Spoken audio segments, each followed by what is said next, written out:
হরে কৃষ্ণ। স্বাগত বন্ধুরা। অষ্টমী রাতে পুজো দেখতে গেলাম, আর কিছু কিছু ক্যামেরা বন্দি করলাম, তো আপনাদের সামনে একটু তুলে ধরলাম। আর আপনারাও আমার সঙ্গে সঙ্গে প্যান্ডেলগুলো একটু ঘুরে দেখুন। সকালে একটা রিল ভিডিও দিয়েছিলাম, তো আপনারা অনেক ভালোবাসা দিয়েছেন, আর অনেকে জানতে চেয়েছিলেন এই প্যান্ডেলটা কোথায়।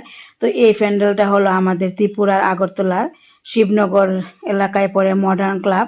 তো সেই ক্লাবে বিশ্বনাথ মন্দিরটা তৈরি করেছিল।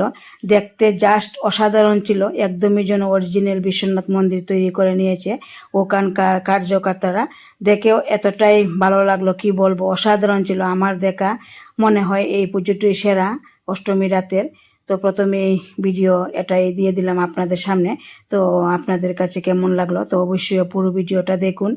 দেখুন ভেতরটা জাস্ট অসাধারণ, আর সবাই একদম ক্যামেরা করতে ব্যস্ত আমার মতেই। অনেকেই এখানে ভিডিও করছে, তো অনেকেই চিনতে পেরেছে আমাকে, আমিও অনেককে চিনতে পারলাম। তো ভেতরে একদম এখন চলে গেলাম দুর্গা মায়ের কাছে। এখন ভিতরটা একদম জাস্ট অসাধারণ ছিল, কি বলবো, মানে একটাতে একটা প্যান্ডেল জাস্ট অসাধারণ ছিল, কিন্তু এই প্যান্ডেলটা একদমই খুব সুন্দর ছিল।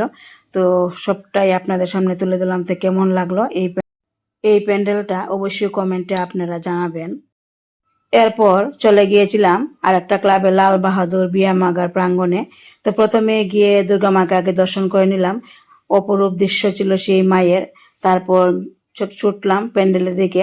প্যান্ডেলটাই একটু দূরে, দুই দিকে যেতে হয়, একটা পুকুর পাড় দিয়ে যেতে হয়। তো আমিও ছুটছি অন্যদের সঙ্গে, আর এখানে অনেক ভিড় ছিল।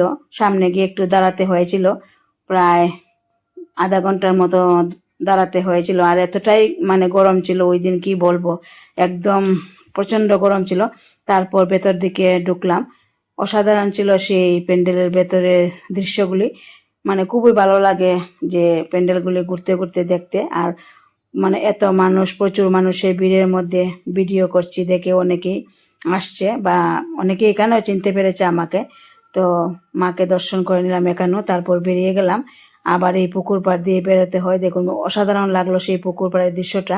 আর পুকুরেও এখানে বোট চালানো হয়, অনেকে বোট চলছে। তারপর চলে আসলাম এই প্যান্ডেলে। অসাধারণ এই প্যান্ডেলটাও, ভিতরের দিকে চলে গেলাম। খুবই ভালো লাগলো, মানে অষ্টমী রাতটা খুবই ভালোভাবে কাটালাম।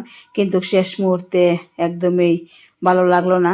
ঘুরতে ঘুরতে যখন সামনের দিকে এলাম, মেঘের এতটাই গর্জন ছিল, মানে কি বলবো।